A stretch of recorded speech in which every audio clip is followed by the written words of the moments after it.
Can you survive without gold and silver? Yeah, absolutely. You can survive. I plan on thriving as much as possible during SHTF. In other words, I'm trying to target every aspect of survival. Everything from stockpiling food, alternative power, medication, finances. So one of the things I want to discuss today is preparedness for economic collapse. Guys, we are seeing the trend where they are dumping the US dollar. The dollar is not actually holding value anymore. And we've talked about this in the past about the BRICS. Okay, not the Brits, the BRICS. This is a new world currency that they're trying to build. In other words, replacing the American dollar. When that happens, our value drops. We're no longer the go-to currency of the world. When that happens, get ready for paying a lot more for stuff, and the dollar bill not going as far as it used to. We already see the prices with inflation, food, gas, heating, electricity. We already see all that. The more prices go up, the less value the dollar is going to be. I mean, it's inevitable. It's going to happen. So what I want to talk to you about is once you have your food, your supplies, everything stocked up and ready to go, you need to be looking into precious metals, all right, as a source of wealth later on. If the dollar collapses, my belief and many other preppers and also experts as far as economic, precious metals is where it's going to be at. This is a 90% silver, half dollar, 50-cent piece. Cost me more than 50 cents to get. Having gold and silver. I've been asked about platinum and palladium and stuff like that, guys. I don't know enough about those metals, and most people don't know much about those metals either. So we'll stick to what we do know. Gold and silver. All right, guys, now we are affiliated with a couple of gold bullion companies. One is Money Metal Exchange. We've been using them for a while, but I also encourage you to check out your local shops, your local bullion dealers. I've gotten some good deals out there. Now, this here is a maple. This is a silver 1 ounce round. Actually, it's not a round. This is actually Canadian currency. This is a $5 silver coin. Okay. This is 999. It's 0.99999 fine silver. This one here is 1989. I usually don't purchase currency-based coins. I usually buy bullion, which is just standard bullion. But I got a good deal on these 1 ounce rounds because they're milk spotted. Milk spot, if you're a collector, you want to stay away from. But we're preppers. We're not prepping to collect and hope that this coin, the value would be $20,000 because it's rare. No, I want the base metal. I want to know how much the metal's worth. And that's what I stock up. That's what we transfer as much. I don't want to say our wealth because we're not rich. But we try to. So silver is a good starting point. If you want to get into gold, gold's more expensive. It is. So when it comes to gold, this here is a 1/100th bar. This thing is paper thin. 1/100th of an ounce. This is gold. All right. These things here, if I remember correctly, I was getting it for about $26 when I went to my bullion shop. Now the price has gone up a lot more. They're little tiny things, but it is a piece of gold for bartering and wealth transfer. We also have a 2.5 gram bar. All right. Yeah, it's tiny. I get it. It is small. But it's gold. This thing was almost $200. Yeah. At the time of purchase, I paid $22 for this. The value spot price of silver is always bouncing up and down, but I know that this always holds value. Spot price and stuff like that, guys, fluctuate all the time.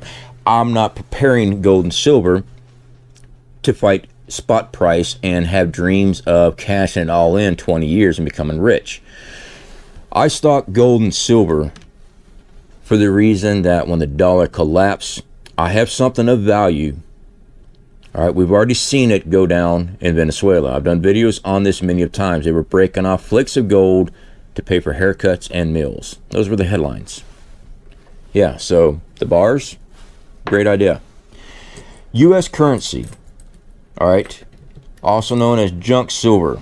We have Canadian dimes. I'm sorry, Mercury dimes, Canadian dimes. Mercury dimes, Mercury head dimes. In the world of silver, this is a $2 bill. The value of the silver is 90% silver. Some people call it junk silver. Is constitutional rounds. Constitutional silver. Face value is only worth 10 cents. The silver value currently right now is a $2 bill. And then we have the half dollars. So 90% silver. Very nice piece of metal. If you decide to go that route, hey, go for it. I can tell you got to watch the markets if you're investing in gold and silver. Me personally, I'm not an investor as far as this stuff's going to be worth a lot of money later on. This is a wealth transfer is what I'm doing. I know there's always been a need for gold and silver. Always has. Throughout history, when they started things were of value. Gold and silver has always held value. This is why we stock it. Now with Money Metal Exchange, I did get a couple of things in. I've shown a couple of these before. Actually, I've shown these types of things before. But I went ahead and got some more fractional silver. The premium on these things were high, but I like it as a prepper standpoint for bartering. This is the Valcambi bar. This is 100 individual bars, 1 gram a piece. In other words, I can break these things off and trade them off as 1 gram of silver a piece. So with the Valcambi bar, the premiums are up, but I do like the versatility of breaking these things down and trading them off 1 gram at a time, instead of trying to break down a 1 ounce bar or try to break down a 2.5 gram piece of gold. I know I got value right here. We've shown what's known as goldbacks on this channel. Thankfully, I love seeing what's going on with the goldbacks. The value is going up and more states are getting involved. Okay, so we have the 5-note goldback. This is Nevada. This is 1/200th troy ounce. We picked up 4. There's 4 of them here. This one is Nevada. Yeah, these are the ones that we ordered recently. These are the Nevada ones. In Nevada, this right here is currency. Yeah. There's Utah and other states are getting involved with it too. Actual currency. This is actually real gold in this. This is 1/200th of an ounce of gold. I like the idea of these. I really do. So we've been getting more of these, and the value of them actually going up as well. But again, I'm not looking at value that way. These are the 1 notes. These are 5. This is Utah. Yeah. All right. Oh, we even have a New Hampshire. There's a New Hampshire one. That's a 1 note. That's a Nevada. And that is a Utah. Right there, that's 3 states. This is 1/1000th of a troy ounce on the 1 notes. Basically, small denomination and breaking down of gold and silver to me is a very smart idea as far as prepping goes.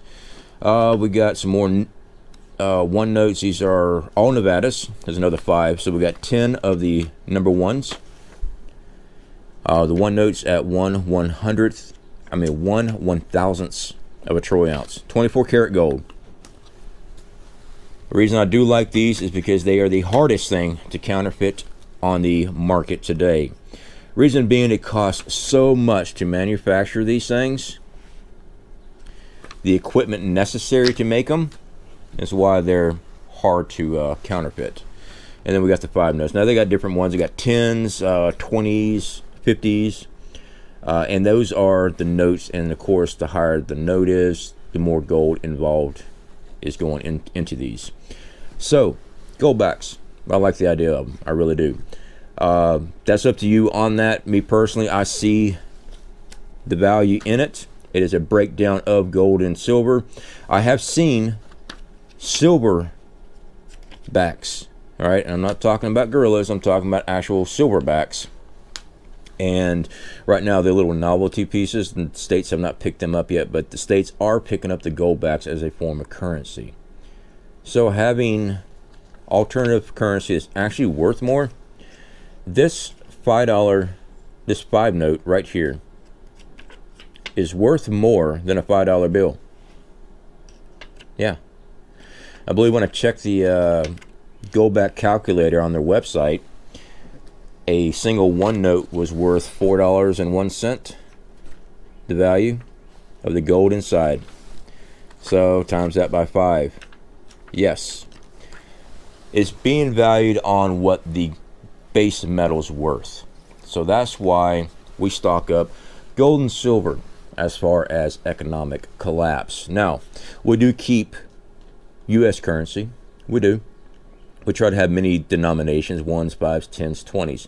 I don't keep many hundreds, because when it comes down to a bartering situation, I think having the breakdown of denomination is probably the best thing to do, especially when you're trying to barter with stuff right when a collapse is happening or SHTF events going down. Cash will still be used. Credit cards and stuff like that you probably won't have access to.